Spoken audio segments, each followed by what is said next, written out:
Funding for New Mexico in Focus is provided by viewers like you. This week on New Mexico in Focus, a water management expert explains the ugly situation at a northern New Mexico dam that's in bad shape, and concern over the state's summer water outlook. It's absolutely terrible, and I don't think enough people are talking about it and are aware of how bad a water year we're facing this year. Plus, the latest installment of our Indigenously Positive series uplifts the power of powwows.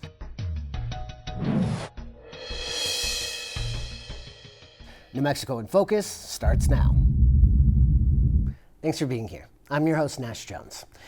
From the atomic bomb to river water, powwows to PBS, we have a lot we want to get to in the next hour. You may be familiar with El Vado Dam. Heck, it may be in your own backyard. But did you know that it's falling apart? We're going to learn about the sorry state of this key piece of infrastructure from Adrian Oglesby, the director of a local resource center dedicated to informing the public about New Mexico's water. Also, the Indigenously Positive series, our collaboration with New Mexico in Depth, is back. This week, the team takes a look at the role of powwows in celebration and resistance. We'll also learn about a local program in downtown Albuquerque, creating a space for Native people to share their knowledge and explore the dancing, drumming, and singing that fill those gatherings. Later, we'll discuss a traveling exhibit on the nuclear bomb and what it means for it to be here in New Mexico. Correspondent Megan Kamerick speaks with the journalist and artist behind the installation and a UNM professor who helped bring it here about how the work tells the story of nuclear weapons in a new way and invites a younger generation into the conversation. But first, we want to address what's on everyone's mind at our station and for many public media viewers across the country.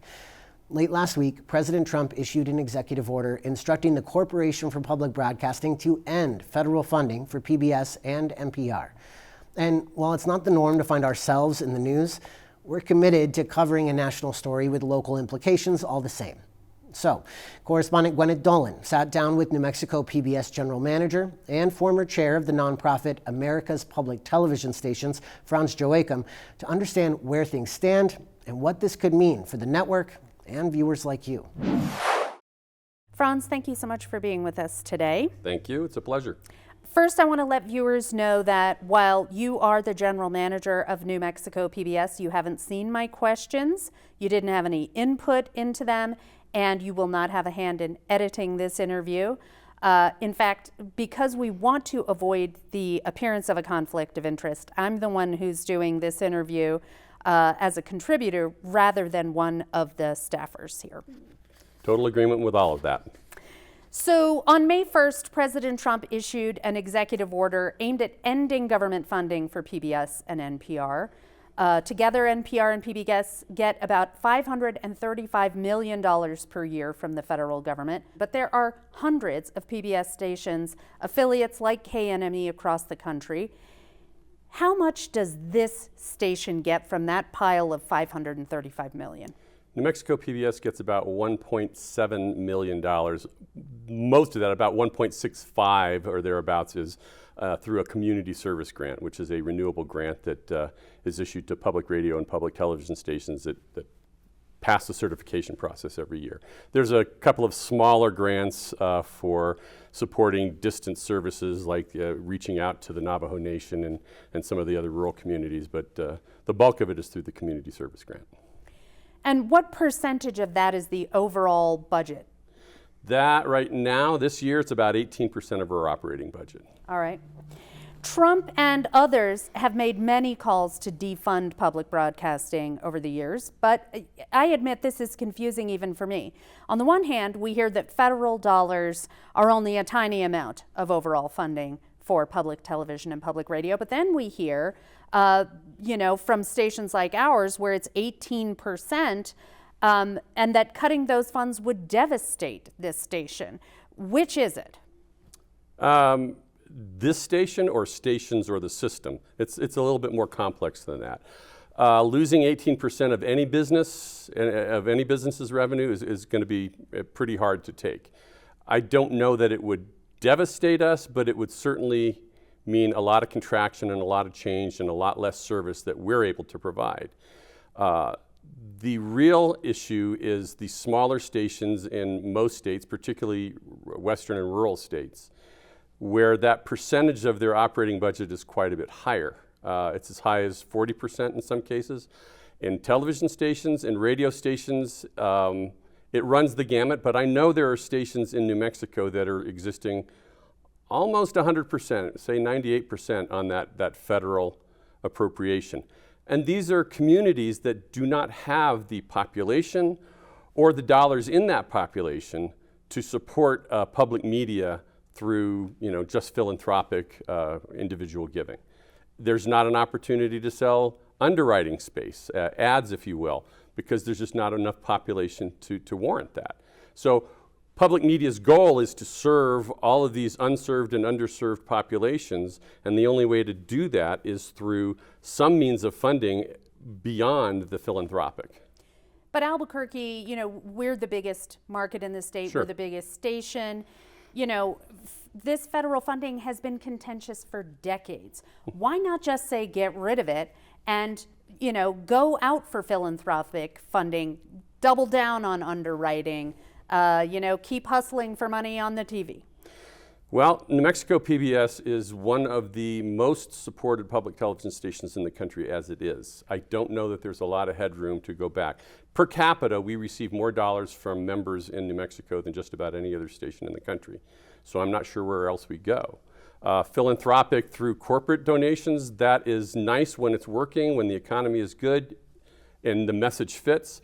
But because of the nature of public television and the restrictions that are placed on us in terms of what is called advertising, we're not allowed to do what other stations, what commercial stations are allowed to do. We're not allowed to use the same language. We're not allowed to use the same visuals. We're much more restricted in how we do it. And that's much less of an incentive for advertisers to use us for advertising. So indeed, most of the corporate donations we get are genuinely philanthropic donations where we are required by law to tell everybody that we're receiving these donations, and the way we do that is through these underwriting spots. If you notice, the language is something like, brought to you in part by viewers like you, and by the way, this company has been supporting public media for 45 years.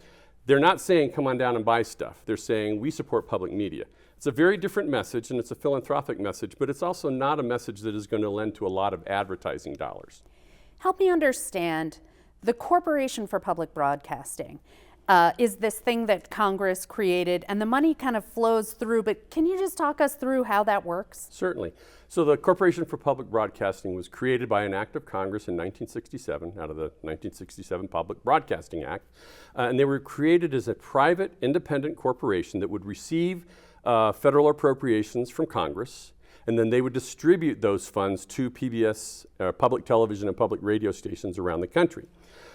They also act as a firewall so that Congress and the White House and any other arm of the federal government can't insert themselves into the process and basically affect the funding or hold the funding based on things that that particular administration or that particular Congress feels might be important in the moment. And that's exactly what it appears to be happening now. The White House said on social media that NPR and PBS, quote, receive millions from taxpayers to spread radical woke propaganda disguised as news.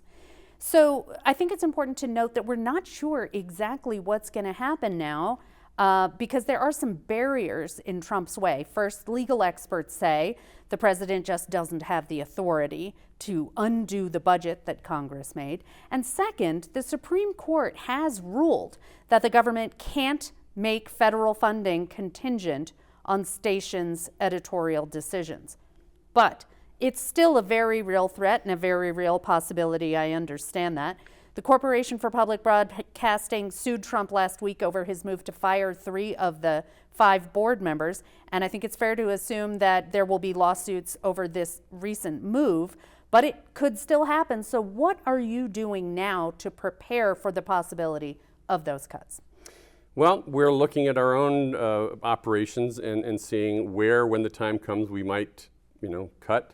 In our specific case, we have spent years building up reserves so that we have a savings account, if you will, that will backstop us. We have squirreled away money in terms of foundation accounts and taken philanthropic gifts from donors and put them into places that In some cases, the donor says, I want it used for this specific purpose, like news and journalism or arts programming or things like that. In other cases, they're just saying, hey, we want you to squirrel this money away and keep it for operations. And we've created these interest-bearing accounts that spin off interest but are not completely tied up so that we can spend the capital if we absolutely have to. So we do have some savings in place to keep us whole for the time being. But it's really, again, less about us as an individual station and more about the network. It's okay to be a public television station, but if there's no PBS feeding us programming, if you're not getting Nature and Nova from PBS, that's not something we're going to be able to create by ourselves. So the whole system starts to break down when all the pieces start to disappear. So if New Mexico PBS survives, and I expect that we will at least for a while, that doesn't mean that other stations are going to survive and that we're not going to be beholden to picking up the services that they are now dropping and filling in those gaps and spending more of our time and more of our money on more things with less to work from. So it's really more about the system, honestly, than it is about an individual station. What would be some of the first ways that viewers would notice these cuts if they came into being?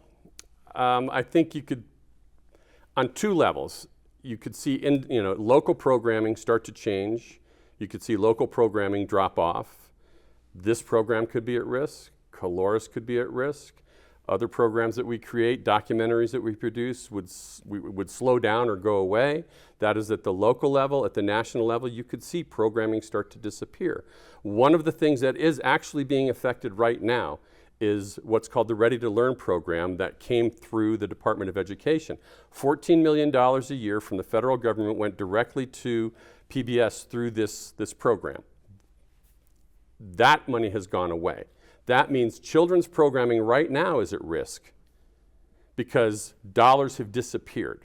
So the thing that we are most known for, the reason that we came into being in the first place, children's programming, is starting to disappear. We will see less of it, we will see less new stuff, and we certainly won't see the innovation that public television is famous for in children's programming. I've noticed in recent days, some changes on the air. I saw PBS President Paula Kerger up there making a plea. I saw a QR code pop up just last night.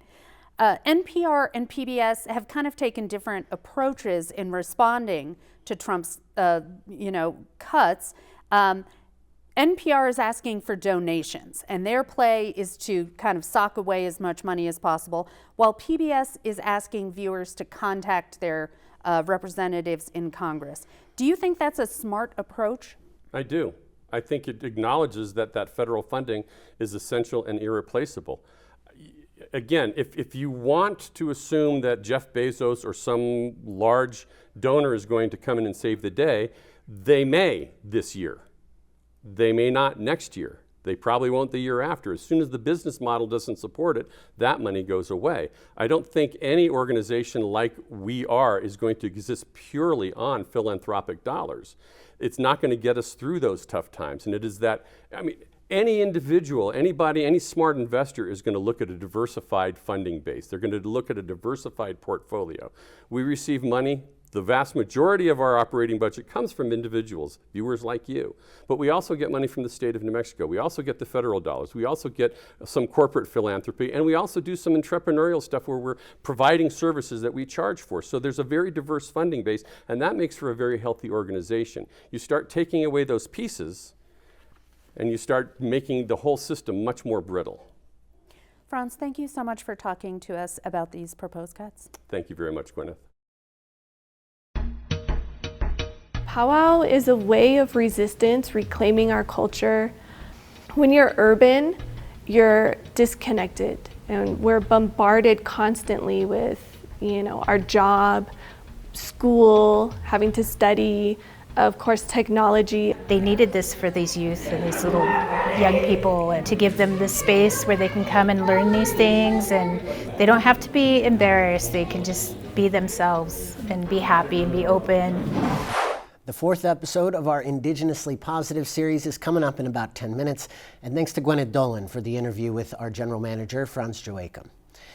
We know it's been raining around the state in recent days, but the snowmelt that flows into New Mexico's rivers was low this winter. So, water watchdogs who look at the bigger picture are already concerned that we're heading for a hot, dry summer. But over the last few years, water managers along the Rio Grande have faced an added limitation. The dam that creates the El Vado Reservoir on the Rio Chama tributary has been leaking. Here's what it looks like right now.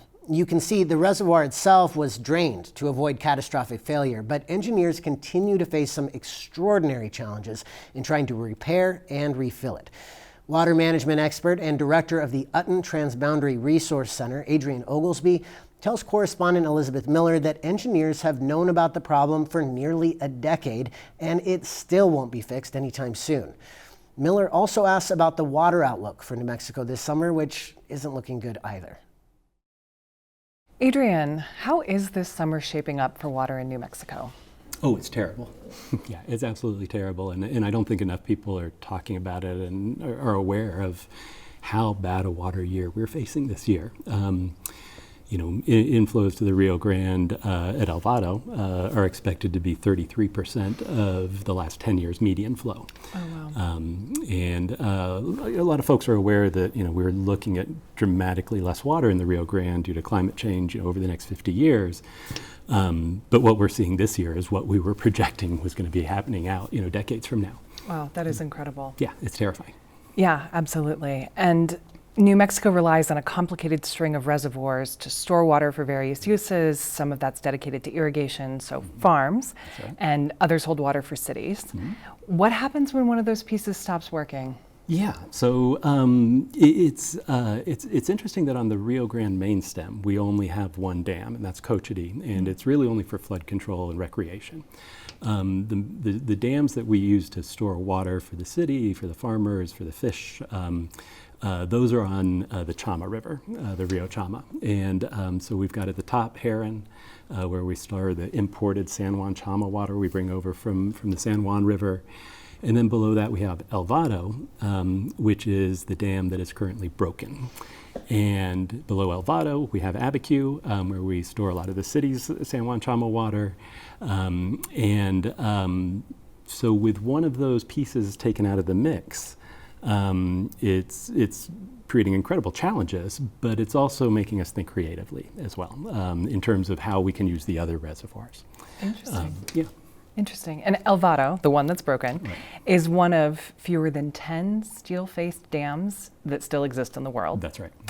When it was built in the 1930s, they used packed earth covered with steel plates. Right. What are some of the signs that the dam is struggling? Yeah, so we've known for a while that the dam has had issues. I mean, when you put steel plates and put them underwater, things are going to happen, and actually more things happen when you take the water away or move it back and forth. Early on, a small spring developed on the downstream side of El Vado, affectionately called Deer Springs. But it was obvious the dam was leaking.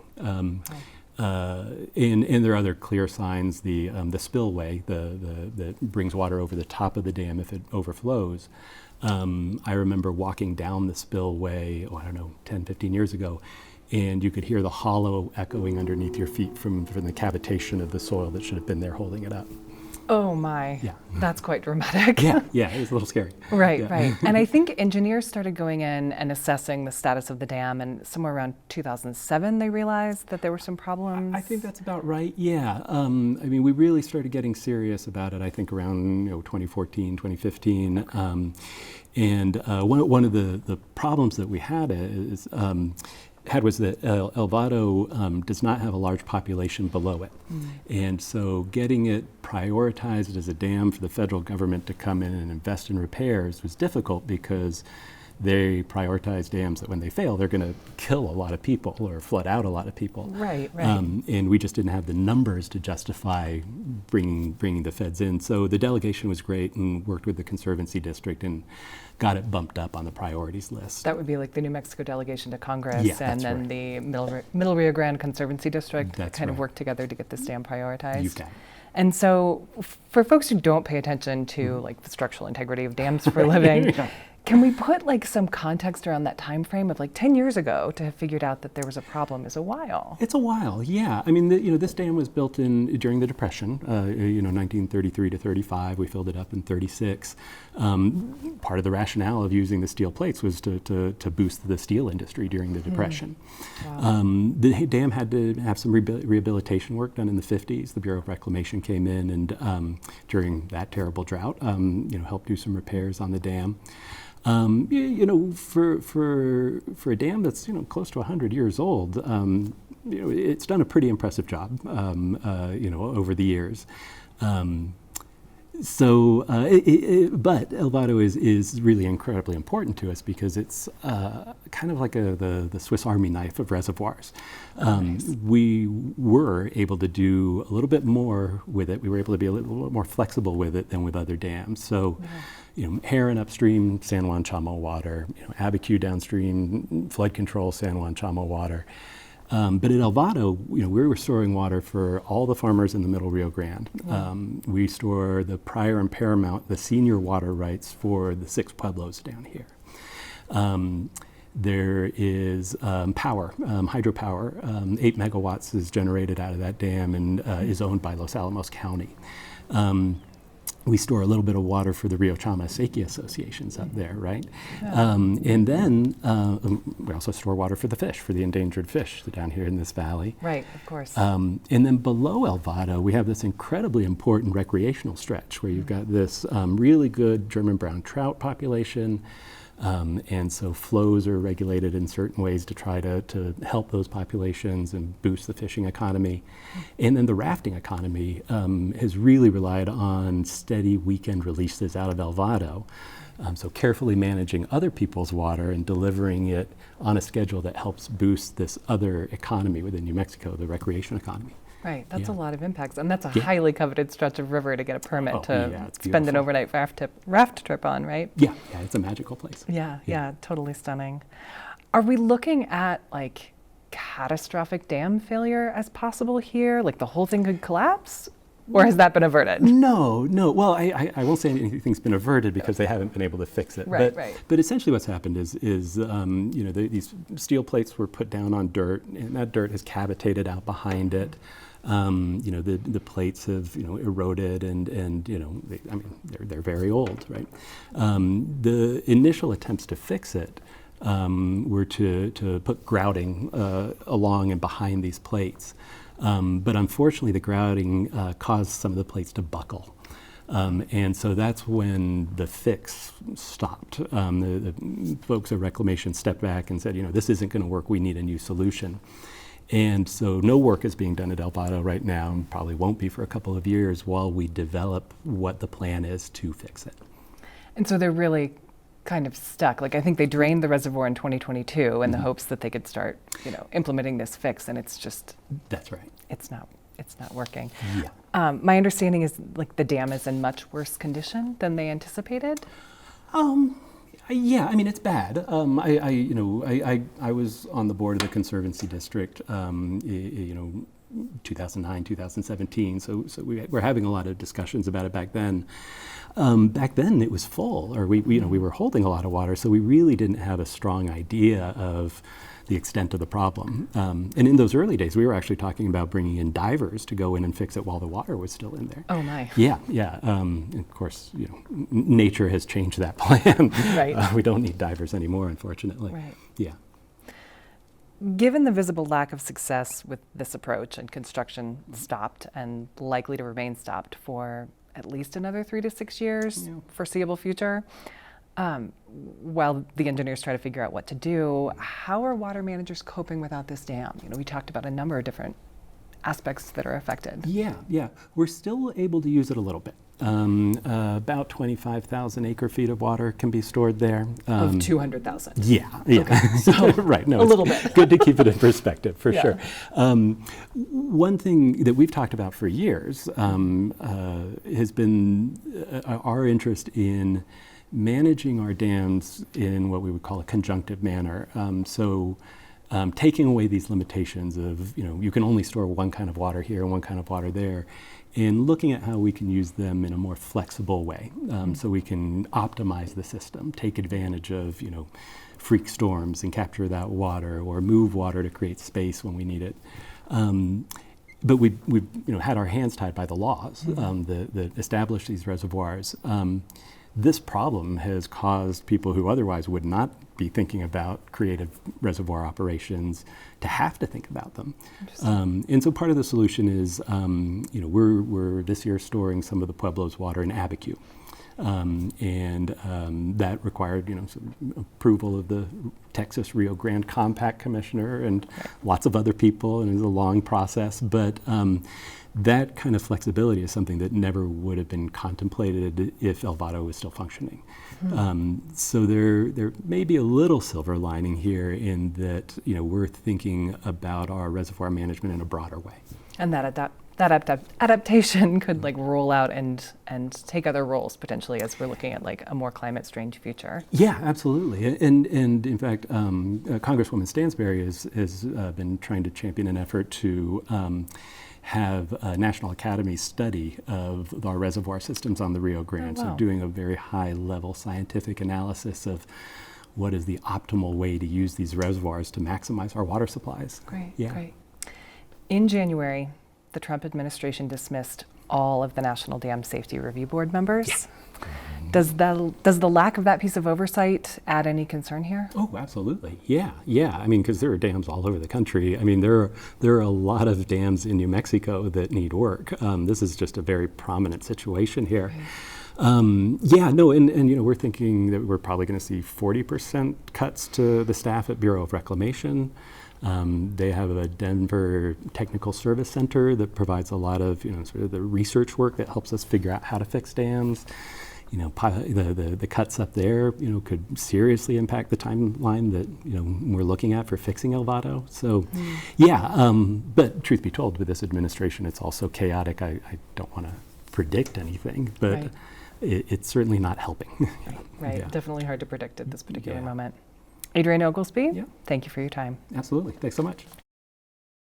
I think we can all agree that we don't want a nuclear war and have that as the starting point, but the conversation needs to be happening. And we really need to also reckon with our past and the ways in which the creation of the nuclear weapon enterprise had profound effects on the people who worked in it, the people whose land was taken, the damage that we've done to the environment. We'll hear from the folks behind the exhibit and film The Bomb in about 10 minutes. When you're urban, you're disconnected. That's a quote from this month's episode of Indigenously Positive, our collaboration with nonprofit news outlet New Mexico InDev. Correspondent Bella Davis takes us to a powwow dance class in downtown Albuquerque to explore the importance of finding community in urban spaces, along with powwow etiquette. Here's Bella. Thousands and thousands of years we've been here. Powwow is a way of resistance, reclaiming our culture. When you're urban, you're disconnected, and we're bombarded constantly with, our job, school, having to study, of course, technology all the time. And I wanted to provide a safe space where adults and youth could come and explore their culture in a positive way.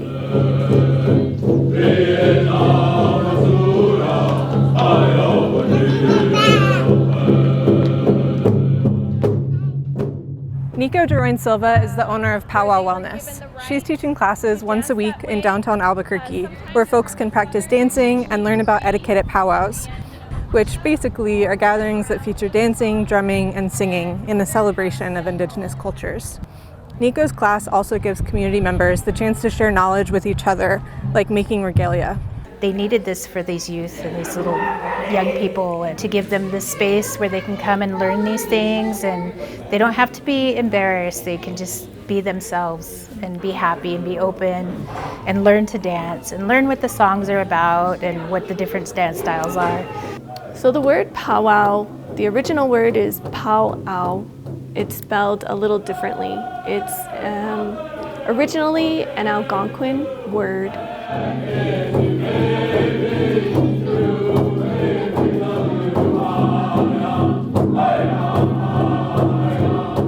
One translation of that original word is he dreams, referring to a medicine man. Some trace the roots of today's powwows at least a couple hundred years back. The gatherings continue to grow as more Native Americans moved to cities as part of the Indian Relocation Act of 1956. It was one step in a long effort by the US government to assimilate Native Americans and ultimately take away our lands. And so you have this uprise of, these repressed indigenous communities starting to say, hey, we'd like to reclaim that. And let's go forward and be community, and we're in these urban areas, and let's learn from each other. All right, I know you natives know how to make a circle. Let's make a circle over here, make a circle over here. This is our last activity. If I call out something that resonates with you or we have in common, then all those people are gonna switch places. I love my relatives that like the color red.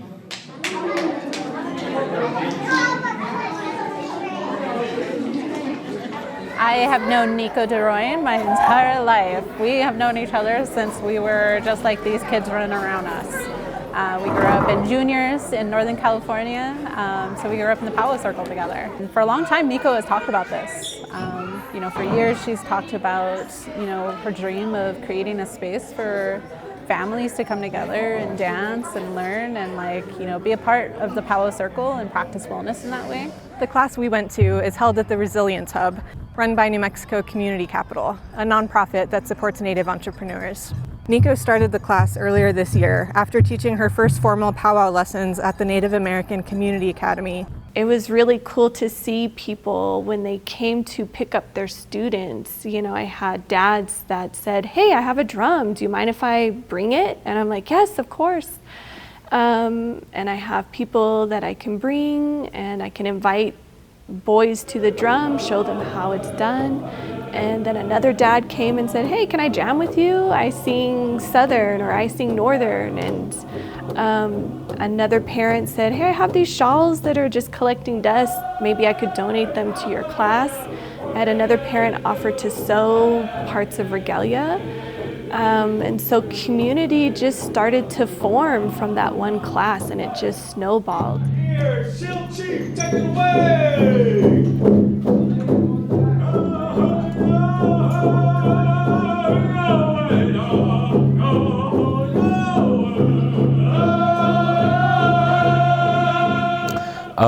The name of my drum group is Shield Chief. It's a family name from my great-grandfather, whose name is Shield Chief, Urukte Chule Sharu. And keeping in line with kind of the Pawnee vibe that I had going, singing with my family, our family group was Pumpkin Vine, which is our clan on our Skidi side, Pa'ahukstatu. There's been a few times we've had community members approach us and ask, is it okay if my nephew starts singing? Or even just a general question of, at what age can they start? Is it appropriate? And so these are questions that I've never really thought of or I've taken for granted just because I grew up in this. Since birth is kind of when we start. And so for me, it would be just back home, ask the head singer to go ahead and sing, or if it was okay. But for someone that doesn't come from maybe that background or doesn't know the etiquette and the protocol, it could be a little intimidating. And so definitely glad to come out and answer any of those questions and help them through the process and just show that it is open and it's welcoming. It's not shouldn't be a scary thing to either try to learn to dance or sing. Nico points out that with 574 federally recognized tribes in the US, plus hundreds of indigenous communities in Canada, there's nuance to all of this. Plus, not all tribes host powwows. But for anyone interested in attending, there are some basics to keep in mind. I think the most important thing to remember for non-natives coming into our communities for a powwow is respect. Sometimes a ceremony might be going on and they'll say, please, no pictures, no recording. That's important. And we ask those of you who have had cameras on your phones, We ask that you refrain from taking any kind of pictures or video. Again, we ask that you refrain from taking any kind of picture or video during this portion of this initiation ceremony. I myself, I don't mind if you come in a good way and say, I'm not familiar, could you explain some of the dances or the protocol, or where can we sit? Sometimes they'll have a designated area for non-natives. Growing up, Nico danced in what's called the Tiny Tots category for young children. Some of her relatives still talk fondly about Nico being in the powwow arena as soon as she could walk. We call it a coming out ceremony, where we give someone the right to dance. And the person sponsoring the dancer will show them around the arena and teach them about the regalia. I know for my own tribe, we dress them in the arena. As a witness, everybody can see that they are loved, they are cared for, they are supported. And that's what really needed to happen, is everybody coming together saying, we support you, you are loved. Yes, we've had some big trauma over the years, but we're still here, we've adapted, we overcame, we're resilient. And so powwow is a big force of that. Thanks to Bella Davis, producer Benjamin Yaza, and photojournalist Joey Dunn for their work. You can watch all 4 installments of Indigenously Positive on the New Mexico in Focus YouTube page. We finish out the show this week exploring a topic with dangerous implications for the entire planet and a particularly emotional connection here in New Mexico: nuclear weapons. Open right now at UNM Zimmerman Library, a new exhibit called The Bomb takes visitors through a series of images and archival footage and film clips documenting the unsettling history and uncertain future of the world's most powerful machine. KUNM News Director and New Mexico in Focus correspondent Megan Kamrick speaks with the 2 people who created the exhibit and the film that inspired it: journalist and author Eric Schlosser and filmmaker Smriti Keshri. Also at the table is Mariah Gomez, the professor who helped bring the installation to UNM. Here's Megan. Thank you for joining me. Eric, I want to start with you. Years ago, I interviewed you at this very table when Command and Control came out. Yeah. And your book exposed the challenges of managing our nuclear arsenal. Then you made this film with Smriti, The Bomb. Why did you want to continue your work in this kind of format? You know, I think that the threat posed by nuclear weapons is probably the greatest existential threat that we face. And with my work, I've really tried to bring attention to the issue in a way that will begin a conversation and debate. In New Mexico, because of all the nuclear facilities here, I think there's a real awareness of it. But at the same time, in the United States, there's a remarkable amount of amnesia about the nuclear threat. Right now in Europe, people are thinking about it because of Putin's nuclear threats against Ukraine, and countries there are beginning to wonder if they need their own nuclear weapons. But this is a huge issue that when I was in college in the 1980s, everybody talked about, and now it's been largely forgotten. So my book and this film are both ways of trying to provoke a dialogue and get people to think again. I remember that well, being in college in the 80s. Smriti, Eric's book is very dense with facts and stories of some pretty terrifying mistakes and near misses in managing the nuclear arsenal.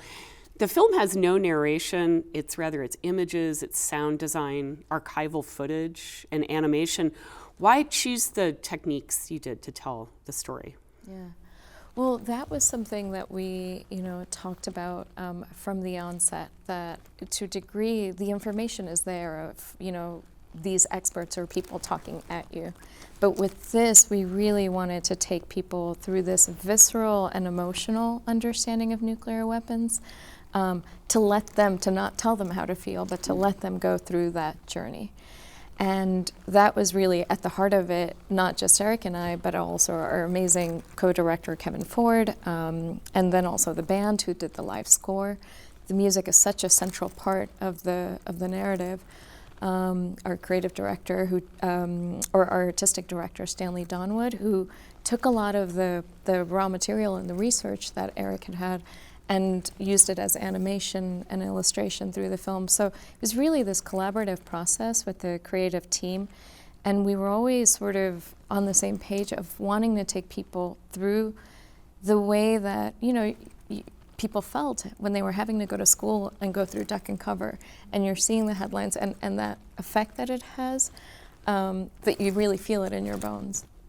And Eric, the exhibit now at UNM Zimmerman Library is a reconfiguring of the film into a more immersive experience. Why did you want to create this sort of new iteration with Sweetie? Well, back to the earlier question, I wrote my book, and then there was a PBS documentary based on the book that I feel very proud of, and it was a more conventional documentary with interviews and explaining things for you. And with The Bomb, Smriti and I wanted to do something that worked on a different sort of level, as she said, on a visceral, emotional level, so that when we would stage it on a large scale, which we did in Berlin, in Sydney, Australia, at the National Academy of Sciences in Washington, D.C., in Oslo at the Nobel Peace ceremonies, we had a band playing live as the film was projected either on multiple screens or on a very large screen.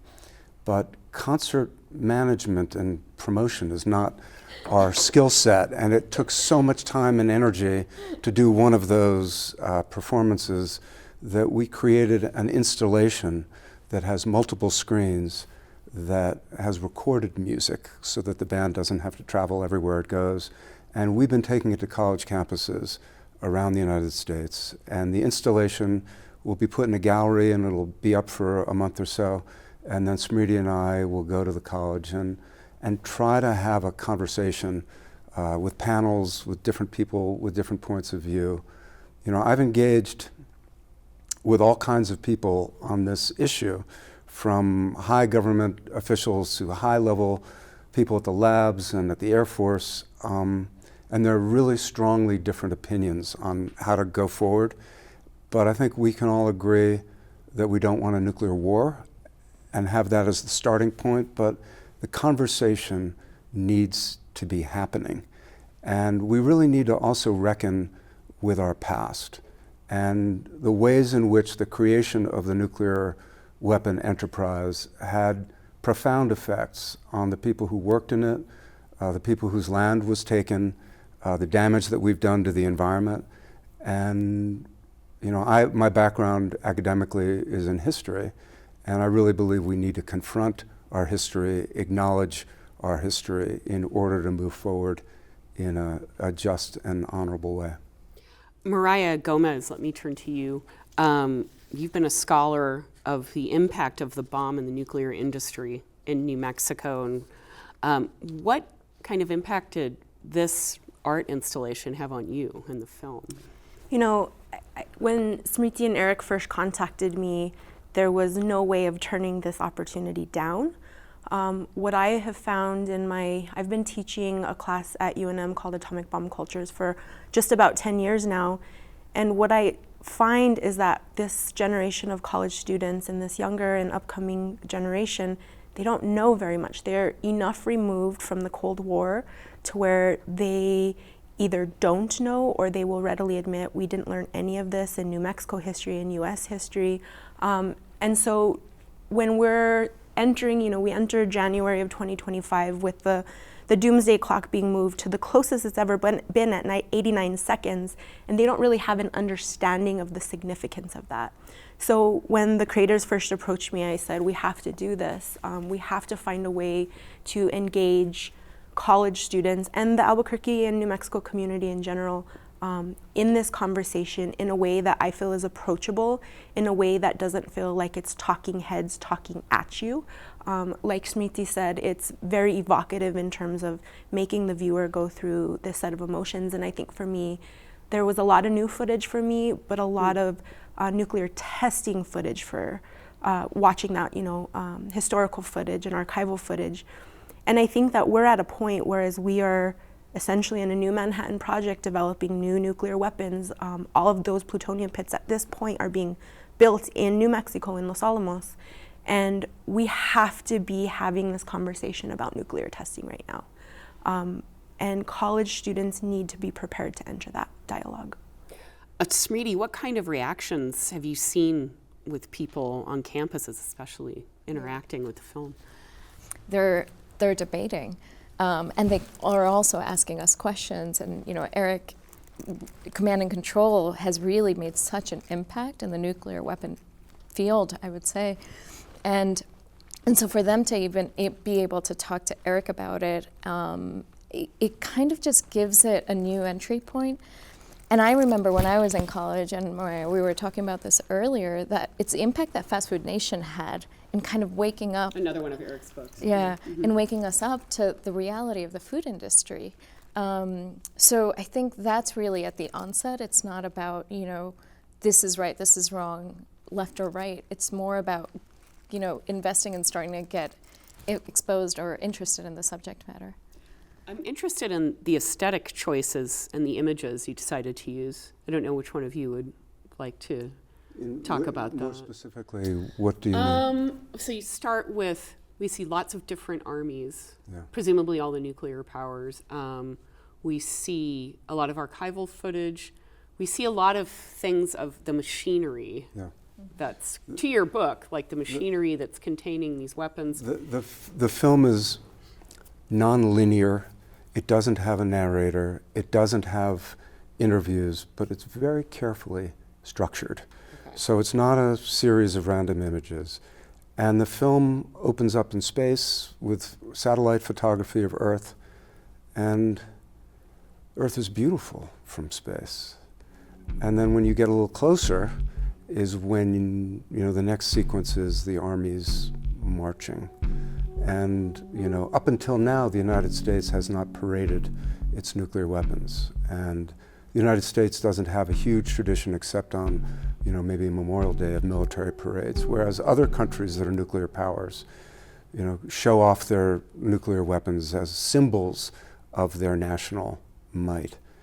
And without going through the whole film, these machines are beautiful as man-made objects. They're shiny, they're ingenious, and with the research I did, I spent a lot of time with people from Sandia, and they've done remarkable technical work. And the fact that we never had a nuclear weapons accident with a full-scale detonation is a testament to the scientific and engineering skill. But at the same time, there is this allure of these weapons and their power as manifest in these gigantic explosions, which, if you like fireworks, as I do, there's something very mesmerizing. But then as you realize what they can do, they lose their appeal. So I don't want to go through the whole film, but it was really intended to be a visual journey that works on a different level from the way that I'm even explaining it right now. Right. My book has so many pages of footnotes and sources, and that's a certain kind of rational, logical mind that I really believe in. I believe in science, I believe in empirical method, I believe in studying history. But then I also think that there are certain truths that can be communicated a different way, and that's what the film that Smriti and I made tries to do. Yeah. One thing that I'll add to that is that, with nuclear weapons, the conversation so quickly goes into, it can become about the countries and who has them, and mine is bigger than yours, and which one, and quantity, and deterrence, and why. But I think one of the things that Eric's book really did was really looked at it from a point of view of the focus of the machine. And it's this machine that we're talking about. And we're not saying no to defense, right? It's not about, there are low combat missiles, there's precision, but this machine specifically is the most powerful machine ever built. And so coming into it from that point of view of showing this is the physical, this is the thing that we're talking about. This is how powerful it is, this is the consequences, this is, but it's this machine, it helps to get people on the same sort of place, because if you're thinking, well, I need to defend, or if you're thinking about safety or security, that's a different dialogue. But if we're all talking about this machine, how powerful it is, the consequences that it has, is this what we would use? If you were a business investor, is this the machine that you would invest in, right? When you come into it from that point of view, and then visually, to get people all there, let's show the thing that, that we're talking about. It's not all these other things, it's this. It was also very moving to show, you had the images that people made who had been in Hiroshima. Were very, very moving, as it comes right after some of these things that are mesmerizing. Mariah, there's also archival footage of the creation of Los Alamos. I was wondering how that sat with you while you watched, or other parts of the film you want to comment on. I mean, the archival footage is always interesting for me to watch for different reasons, and as I'm listening to you all talk about like the artistic components of the film, I think that for some of us in New Mexico to watch that in this sort of way, without a voiceover, being confronted with that imagery will be difficult. And I think for me, you go through this range of emotions as you're watching this film. There's a particular scene, and not to give the film away, but I will say there's a particular scene where the narrative sort of gets to the Manhattan Project, right? And there's some Trinity footage there as well. And when you think about these sorts of narratives that the population, the American population in particular, is used to thinking about or receiving when it comes to the Trinity test or when it comes to the Manhattan Project. And then there's the rest of us thinking, well, we have a different narrative or a different story or a different sort of voiceover in our heads when we're watching that. For downwinders in the Tularosa Basin, it may be watching that footage of them loading the gadget and thinking that was the last day that we could have escaped what was to come for the next 80 years. Or for me in particular, the footage in Los Alamos, that's what it looked like there before my great-grandparents were evicted from their farm. Mariah, how can this kind of art reach people in other ways? Smriti touched on this, but that perhaps even books or other scholarship can't. One of the things that we have with the exhibit, and I want to acknowledge Mel Rivas at University Libraries, who's been really instrumental in coordinating the exhibition side of it at Zimmerman. There's a big wall where viewers can essentially write comments reflecting on how nuclear weapons makes them feel. Because I think we often think about nuclear issues in these sorts of very objective ways, and it is like this very clear-cut sort of thinking, and we don't think about emotion oftentimes. And so this film also opens it up to that emotional response and letting people be afraid or be whatever it is. I had a student in my class this semester, the very first day of class was like, I don't know if I should be here. I am so afraid of nuclear weapons, et cetera, et cetera. And I've watched this student in particular throughout the course of the semester, and my students will be presenting some of their work as part of the symposium. But I've watched this student, now that she has the information and the critical thinking skills to engage with that, she has different thoughts. Now, that's not to say she's any less afraid, but I think being able to engage critical thinking is what's important, because if I was there as a professor just telling students what to think and how to think, I'm not really doing my job. And I think the film allows for that sort of critical thinking and critical engagement with these issues. Yeah. And I just love to add that the Manhattan Project and the history of the Manhattan Project, not necessarily the conventional history in which a group of brilliant scientists create a new machine, but the broader history of how they did it, what they did to the land, who owned the land, what the consequences have been. It could not be more relevant right now, because as we sit here, there is a Manhattan Project going on in Iran. There is the beginnings of a Manhattan Project in South Korea. It's extraordinary to me how many countries are now thinking about having nuclear weapons, and the non-proliferation regime that was initiated by President Richard Nixon, which was to limit the number of countries with nuclear weapons and commit the United States to getting rid of our arsenal, as well as the Russians. That whole notion is now in danger. So again, getting back to history, I hope that all of these countries will think very carefully about what we've done in this country and about the consequences here, because the more countries have nuclear weapons, the more unstable the world order is going to be.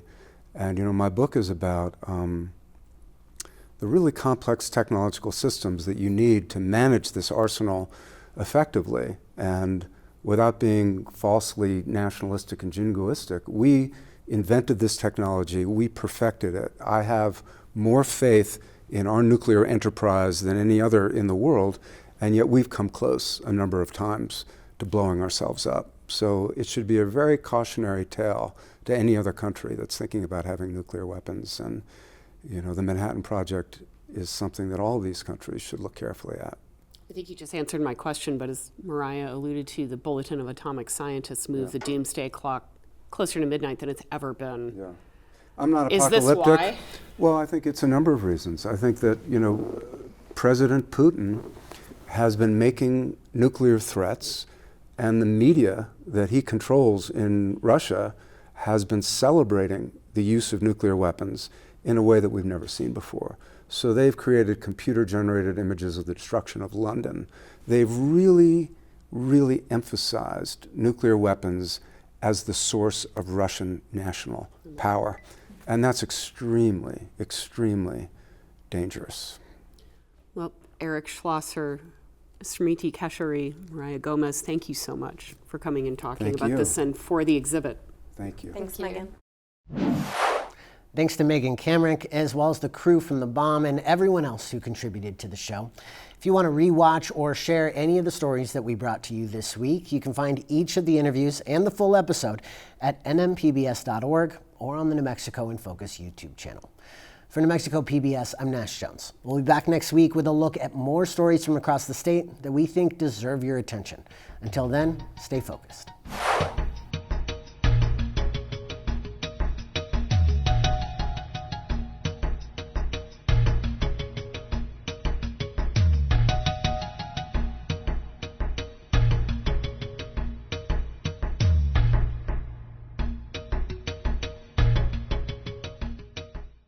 Funding for New Mexico in Focus is provided by viewers like you.